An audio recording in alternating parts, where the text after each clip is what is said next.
Hi, Stephen. How are you today? Hey Jim, great to be here. Thanks so much. That was a really exciting intro by Thomas. It really helps drive home the need to move towards a circular economy. I'm excited about the topic. I'm excited about the course and want to welcome everybody who's joining us over the next few weeks on our journey to move towards a more circular economy. In fact, I'm so excited. I'm just about ready to get rid of the linear economy today, Stephen. Take, make, use, dispose. What's there to like? In fact, what has the linear economy ever done for us? Sounds like the start of a Monty Python sketch, Jim. The aqueducts, of course. The what? The aqueducts and the roads, Oh, well, of course, the roads. the cities, the sanitation, the landfills.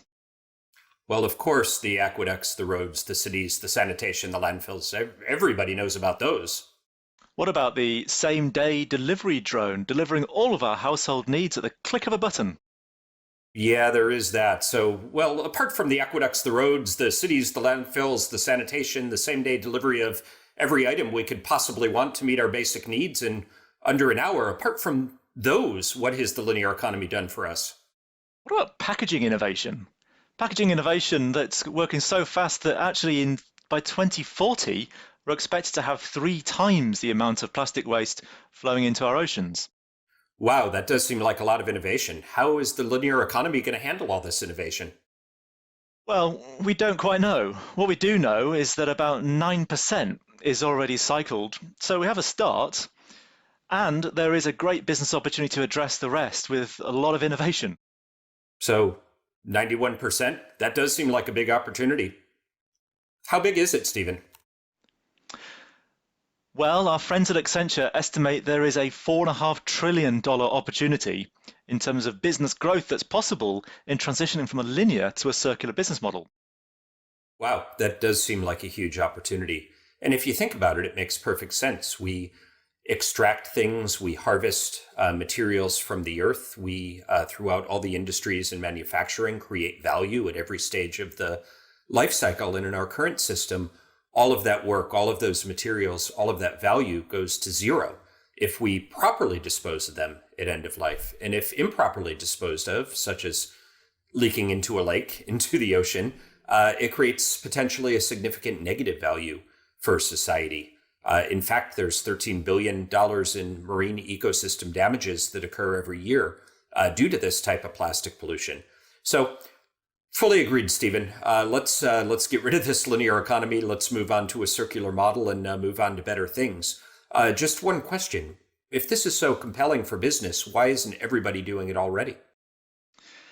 Well, Jim, it's a compelling challenge, and you're not just looking at the value of waste, but underlying that, it's access to infrastructure. And if you take the recent research we did for the World Economic Forum in Davos, 61% of the world either don't know how to use or don't have access to recycling infrastructure.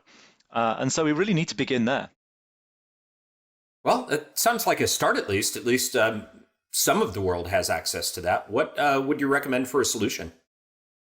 Well, addressing this requires really a twofold solution that gets to the sort of the systemic issue at the core of this. Firstly, we need to systemically reduce waste and increase the usability of materials. Our friends at the Ellen MacArthur Foundation reckon that 80% of environmental impact is baked in at design time. Second, it's about tackling that local infrastructure. So how do we stimulate that investment? How do we ensure that infrastructure gets built in the right places in order to make sure that we can sort and collect materials in the right way? But then importantly, how do we drive those connections between people that require that material with the people that can provide it? And if we can tackle this, then we're on the road to a good place. Okay. So to summarize, then, the linear economy has enabled us to invest in significant infrastructure over the past hundreds of years in order to best extract resources quickly, to create products with low initial costs that meet all of our basic human needs, and cause significant loss of value or even potentially negative value at the end of life for disposal. In fact, you've heard earlier, we're soon going to need 2 planets to meet our basic human needs at this rate of extraction. And it's also causing challenges at the disposal end, such as the ocean plastics crisis and climate change in order to maintain the current model. Yeah, that's right, Jim. And look, I really begin to agree with you. We do have an amazing opportunity to really embrace a circular economy and really accelerate this transition in a way that creates business value at the same time as solving one of our biggest or some of our biggest challenges at a planetary level. Yeah, of course, Stephen. I like to ski. I like to grew up in the mountains, and it really seems like the circular economy in this type of model makes good sense for any of us that breathe air, drink water, or really ever interact with nature. Of course, Jim, and that's the point, right? And I'd like now to just, as we wrap up, welcome everyone to the course and introduce a short video that will explain the context, the challenge, and the opportunity for circularity.